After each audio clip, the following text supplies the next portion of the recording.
Right then, this last little part, if you have time and if you have any colour materials available to you at home, what you can do is you can then go and start and add colour to your patterns and the Romana Britto style.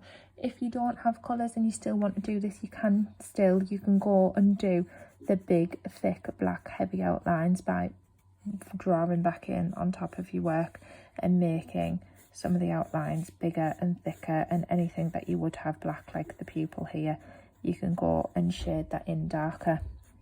You can, where I talked about before, where I said I was going to have stripes, you could go in and you could shade one stripe darker. You could then shade one stripe lighter and then one darker again. So you could go in and you could add in some detail to your patterns just using your tonal pencil, okay?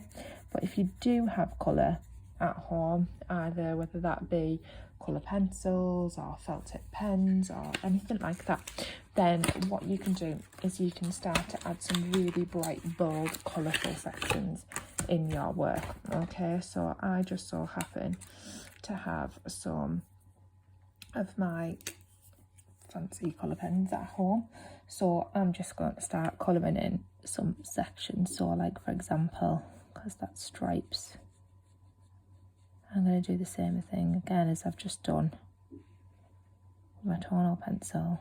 I'm going to do one section darker, one section. I'm going to now switch to an orange to do that.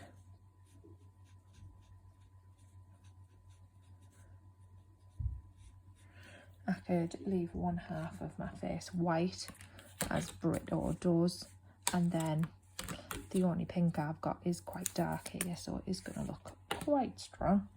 That's alright. So I could go and colour, like say the love heart, for example. Oh, it's not even pink, it's purple, but never mind, quite like that.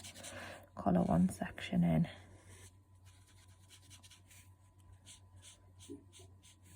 That.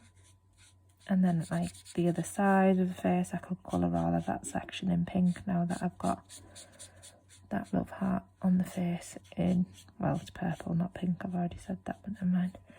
And there you go. And I could get a blue, and I could go in and I could colour the eye in blue.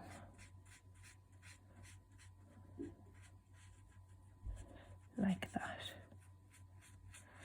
And the thing is with your colour pens is once you have been around and coloured, what you can do is you can get a black, which I don't have in colour pen conventionally, but I do have a pencil.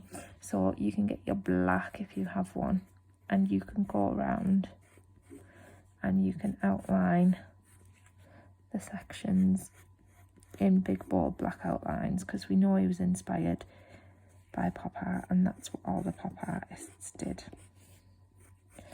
And like with the eye and things like that as well, I can go in and I can add all those bits in with my big bold black outline as well. I could colour this part in the centre for my pupil. I'd probably go and outline that bit as well. Okay, so the thing to do is to just have a play with it, do it in some really bright, bold, beautiful, strong colours, and just have as much fun with it as you want. There's no wrong or right answer.